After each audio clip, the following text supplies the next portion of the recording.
Each year, the showdown between the UCLA and USC football teams holds a lot at stake.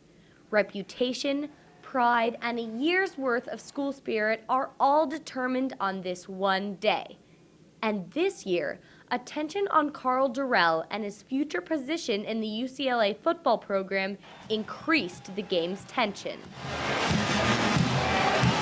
After 5 years coaching the Bruins, Dorrell led a roster this year filled with seniors and returning starters. Some even envisioned a trip to the Rose Bowl. However, a 6-5 record preceding the SC game sparked criticism. Though the unranked Bruins had a slim chance at beating 8th-ranked Southern Cal, Bruin fans hoped for a repeat of last year's upset that cost the Trojans a trip to the national championship game. How did the Bruins perform under Dorrell's guidance? On Saturday, the UCLA Bruin football team ended their regular season at the Coliseum in a 24-7 decision against the USC Trojans. USC's offense started strong as predicted, as freshman running back Joe McKnight scored a touchdown in the first 9 minutes of the game. In the first possession of the second quarter, senior running back Chauncey Washington ran for another. UCLA retaliated in the last few seconds of the half as quarterback Pat Cowan threw to wide receiver Dominique Johnson in the end zone. Those were the only points that UCLA would put on the scoreboard.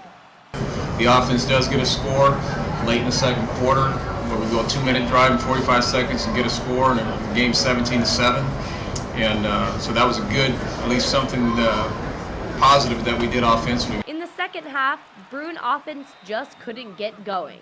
The defense was forced to play a lot of minutes, leading to missed tackles. We just missed tackles. It wasn't about being tired. It was all missed tackles, and like I said, that's no coach's fault.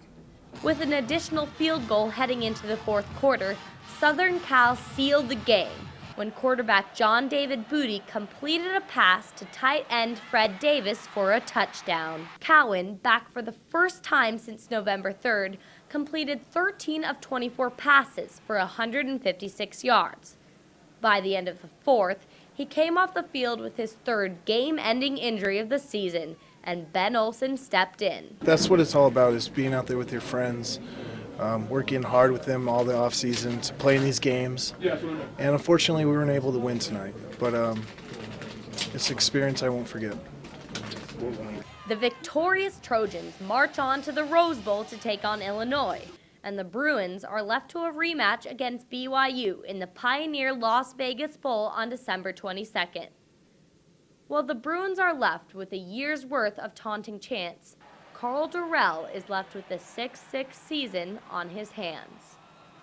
I said it before, we had a lot of injuries to some key guys on the team. You know, who knows what could have happened with our season. But we kept fighting. You know, we never put our heads down, never gave up. You know, we went out with the guys we had, great guys we had, and just kept fighting. From the Los Angeles Coliseum for Daily Bruin Television, this is Corinne Crockett.